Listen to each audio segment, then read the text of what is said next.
धर्मविज्ञानवैराग्यपरमैश्वर्यशालिनः आनन्दतीर्थभगवत्पादान् वन्दे निरन्तरं।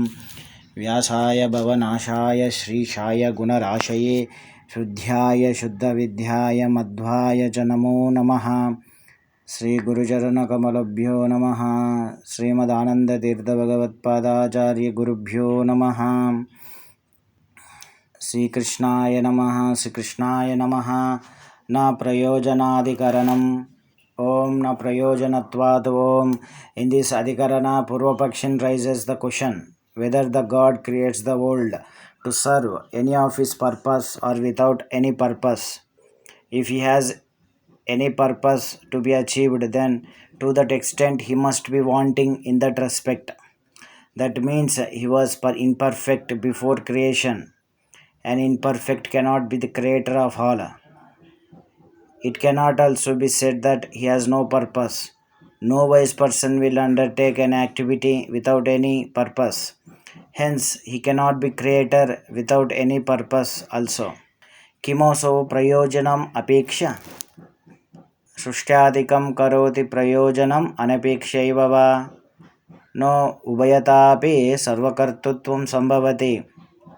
Prayojana apeksitatve shrushtyaade पूर्वम अपूर्वत्व प्रसंगात अपूर्णस्य च न सर्वकर्तृत्वं प्रयोजन अनुद्देशेन प्रवृत्तिरेव न दृष्टः कुतः सर्वकर्तृत्वं. तत्वप्रकाशिका. Siddhanta states God does not create for any purpose of his own. He has no desire to be fulfilled. He is Purnananda Atesayeva Paramananda iti कृतकृत्यत्वात् न प्रयोजनाय सृष्टि. भाष्य.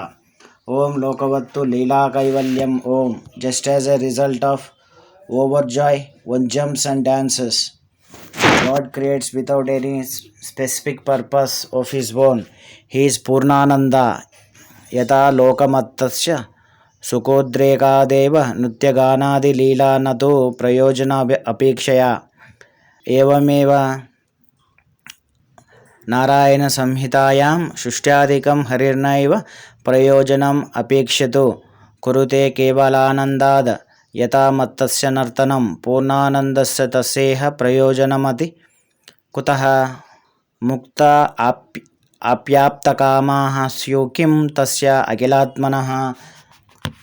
However, his creation serves the purpose of providing an opportunity to the deserving jivas to uplift themselves by the devotion to him. Purnanando api bhagavan lokanugrahaya srishtyadi kridam karoti iti na kinchid anupapannam. Sri Krishna arpanamastu. Sri Krishna arpanamastu.